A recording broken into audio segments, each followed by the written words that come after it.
O exercício físico contribui para o bem-estar físico e psicológico, reduz os níveis de glicose no sangue, contribui para a perda de peso e promove a saúde.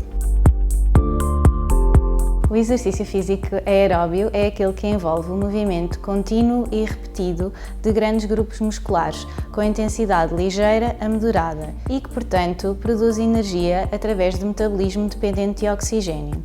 Atividades como caminhada, jogging, ciclismo e natação são exemplos deste tipo de exercício.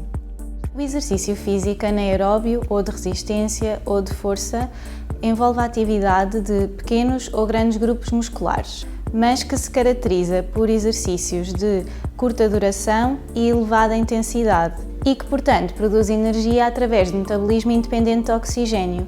Atividades como sprints ou musculação são exemplos deste tipo de exercício. Tal como o nome indica, os exercícios de flexibilidade, alongamento e equilíbrio procuram melhorar a amplitude articular, o equilíbrio na marcha e também a resistência. São exemplos deste tipo de exercício, o Tai Chi e o Yoga. O exercício físico aeróbio aumenta a sensibilidade à insulina e, portanto, melhora o controle glicémico, reduz a pressão arterial, diminui os níveis de colesterol, melhora a função cardíaca e pulmonar e fortalece o sistema imunitário. Volumes moderados de atividade física aeróbia estão associados a uma redução da mortalidade cardiovascular e por todas as causas em pessoas com diabetes tipo 1. O exercício físico anaeróbio melhora a composição corporal, aumentando a massa muscular, a força e a densidade mineral óssea. Além disso, aumenta a sensibilidade à insulina, reduz a pressão arterial, melhora o perfil lipídico e promove a saúde cardiovascular no geral. No entanto, na diabetes tipo 1 não é claro que este tipo de exercício melhore o controle glicémico. Os exercícios de flexibilidade, alongamento e equilíbrio são recomendados para doentes com maior limitação articular. Permitem melhorar as amplitudes articulares, reduzir o risco de queda e melhorar o equilíbrio. A maioria dos adultos com diabetes tipo 1 deverá realizar 150 minutos ou mais de atividade física aeróbia por semana, de intensidade moderada a elevada, distribuída por pelo menos 3 dias da semana e não deve ficar mais de 2 dias consecutivos sem atividade. As crianças e os adolescentes devem realizar exercício de intensidade moderada a elevada em sessões de 60 minutos ou mais. Exercícios de força e resistência deverão ser incluídos nos treinos pelo menos 2 a 3 vezes por semana.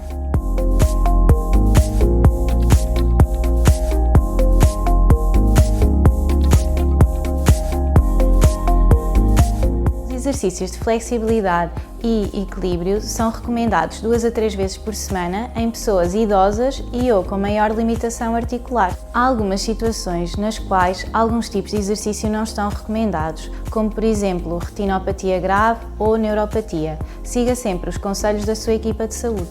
O exercício físico diminui a resistência à insulina, o que à partida é benéfico.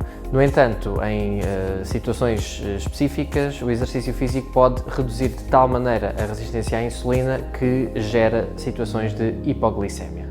A hipoglicemia induzida pelo exercício físico pode ocorrer durante o exercício ou até 15 horas depois, sendo a hipoglicemia noturna aquela que acarreta mais riscos. Já a hiperglicemia pode resultar de exercício físico aeróbio de alta intensidade, como os sprints, ou então exercício físico anaeróbio com cargas elevadas, como o powerlifting.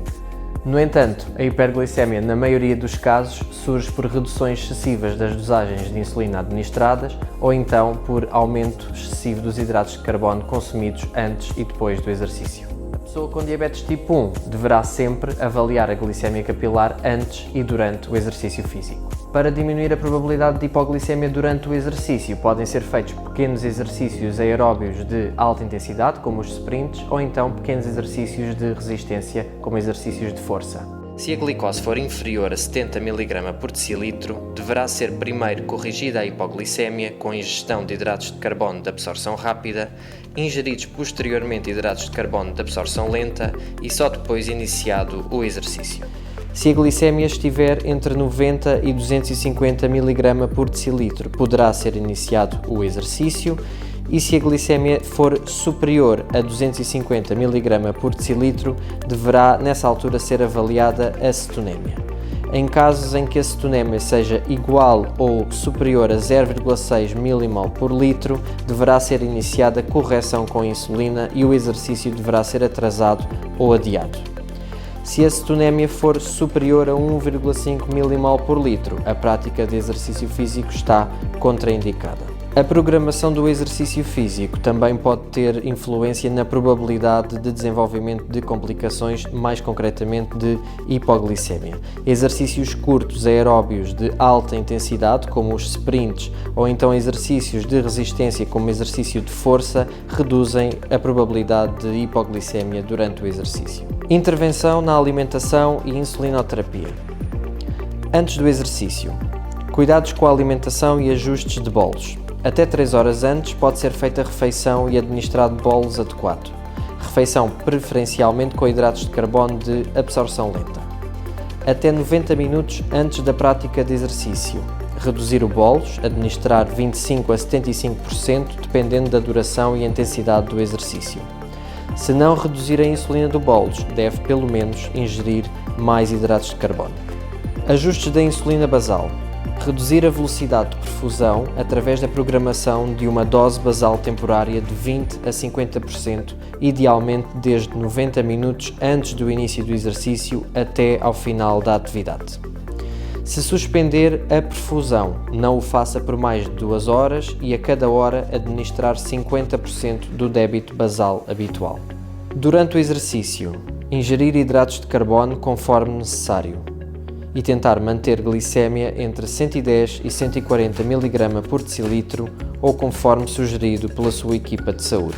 Após o exercício, cuidados com a alimentação e ajustes de bolos. Preferir hidratos de carbono de absorção lenta, reduzir 50% os bolos para as refeições ao longo das horas seguintes e, no caso de ter hiperglicemia após o exercício, administrar bolos de correção com a redução de 50% da dosagem habitual. Ajustes de insulina basal. Reduzir em 20% o débito basal nas horas seguintes e, se o exercício for durante a tarde, reduzir até ao deitar, mas caso o exercício seja ao final da tarde ou ao início da noite, reduzir até à manhã seguinte e garantir que come antes de deitar. Outros cuidados. Avaliar glicémia durante a noite. Se tem monitorização contínua da glicose em tempo real, garantir que avisos de hipo ou hiperglicemia estão ativos. Se tem bomba de perfusão de insulina com suspensão automática da insulina basal, garantir que a suspensão da insulina está ativa em casos de hipoglicemia. Os ajustes de insulinoterapia no exercício devem sempre ser adaptados individualmente.